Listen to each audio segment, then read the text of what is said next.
Eh, Selamat pagi, selamat siang, selamat sore Mas Ronald. Pada di video hari ini saya ingin mempresentasikan hasil penelitian yang sudah saya kerjakan selama untuk ujian akhir semester ini pada mata kuliah studi mandiri. Saya Dewan Dika Kurniawan dengan NIM 202040229. Nah, pada di penelitian ini saya meneliti yaitu dengan judul Media Sosial dan Pembentukan Preferensi Politik Generasi Muda di Era Demokrasi Digital. Di slide ini ada latar belakang. Media sosial saat ini telah menjadi bagian penting dari kehidupan generasi muda. Mereka tidak hanya ingin menggunakan media sosial untuk hiburan, tetapi juga untuk mencari informasi, termasuk informasi politik. Platform seperti Instagram dan TikTok kini menjadi ruang diskusi politik yang sangat aktif. Namun tantangan seperti disinformasi dan bias algoritma juga muncul bersamaan dengan peluang-peluang tersebut.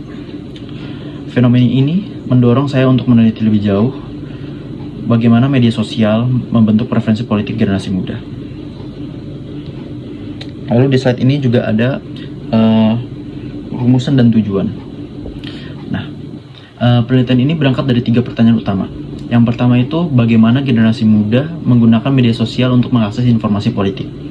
Lalu yang kedua itu faktor apa saja mempengaruhi mereka dalam proses tersebut. Dan yang ketiga itu sejauh mana informasi politik yang mereka konsumsi di media sosial mempengaruhi keputusan voting mereka. Lalu ada manfaatnya.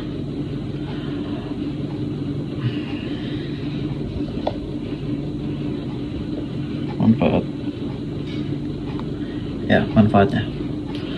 Di penelitian ini memiliki 2 manfaat. Secara akademis, penelitian ini memperkaya literatur dalam bidang komunikasi politik digital, khususnya yang berkaitan dengan teori uses dan gratification.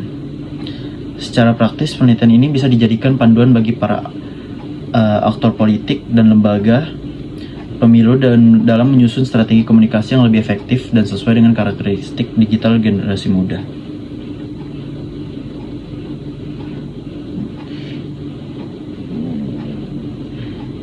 Lalu slide berikutnya yaitu adalah landasan teori. Nah, 2 teori utama digunakan dalam penelitian ini.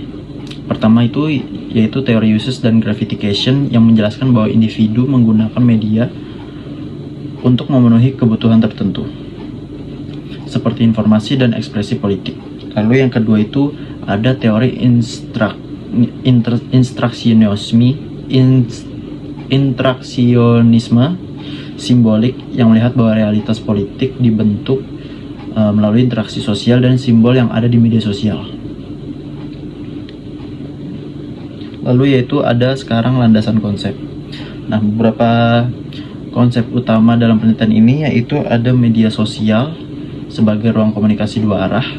Lalu ada generasi muda yang aktif secara digital, preferensi politik sebagai kecenderungan pilihan, dan voting sebagai bentuk nyata dari partisipasi politik.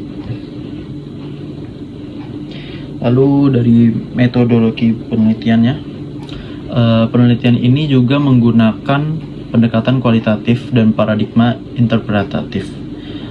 Metode yang digunakan adalah analisis isi kualitatif terhadap konten unggahan di Instagram dan TikTok.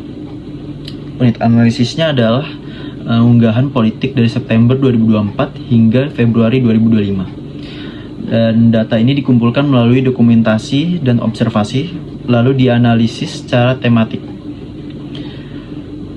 Dan teknik triangulasi juga dilakukan dengan membandingkan data dari media sosial dengan data sekunder dari seperti laporan riset dan publikasi KPU.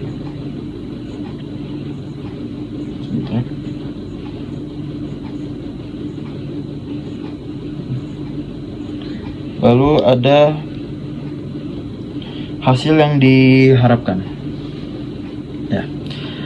Penelitian ini diharapkan dapat memberikan kontribusi pada studi komunikasi politik digital, dan selain itu juga hasilnya bisa dijadikan acuan oleh para politisi dan lembaga publik dalam merancang komunikasi yang lebih relevan dan partisipatif. Penelitian ini juga bertujuan untuk menciptakan ruang digital yang lebih sehat, kritis, dan demokratis bagi generasi-generasi muda yang lainnya. Berikut ada daftar pustaka. Sudah habis. Terima kasih Mas Ronald sudah menonton video ini. Semoga Mas Ronald puas dengan presentasi saya ini. Saya Dewan Dika Kurniawan. Assalamualaikum warahmatullahi wabarakatuh.